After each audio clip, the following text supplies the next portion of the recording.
Inakusahan ng Tehran ang Estados Unidos ng war crime matapos umanong atakihin ito ang isang eskwelahan sa Iran. US din ang sinisisi ng Iran sa pagsipa ng presyo ng langis sa world market.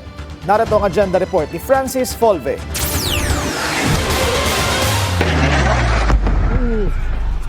Ito ang video ng umano'y US Tomahawk missile na tumama malapit sa isang girls' school sa Iran.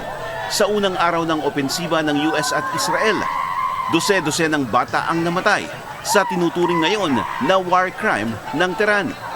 Ikinabahala rin ng UN ang insidente. We continue to raise the alarm over the humanitarian impact of escalating violence across parts of the Middle East, which is driving rising civilian casualties, damage to civilian infrastructure, and growing displacement of people. Pero tila hugas kamay dito ang Estados Unidos. The Tomahawk, which is one of the most powerful weapons around, is used by, sold and used by other countries, that. And whether it's Iran, who also has some Tomahawks, I wish they had more, but whether it's Iran or somebody else, the fact that a Tomahawk is very generic, it's sold to other countries, but that's being investigated right now.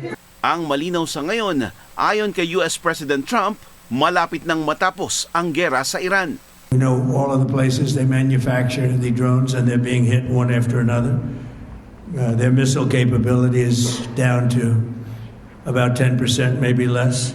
May babala rin si Trump sa Iran dahil sa patuloy na pag-ipit nito sa Strait of Hormuz, kung saan dumaraan ang 1/5 o 20% ng langis ng buong mundo. As we continue Operation Epic Fury, we're also focused on keeping energy and oil flowing to the world.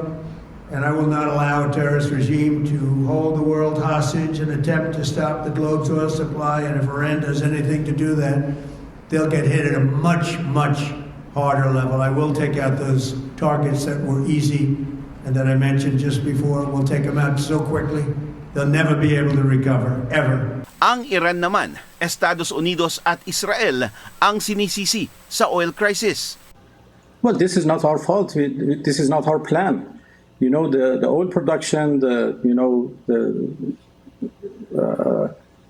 transportation of oil has been slowed down or stopped, not because of us, because of the attacks and aggression made by Israelis and Americans against us.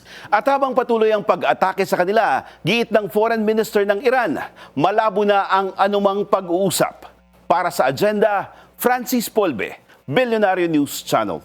Manatiling nakatutok sa Billionaire News Channel, sumubaybay sa aming social media accounts at mag-subscribe sa aming YouTube channel para sa mga eksklusibong balita at storya.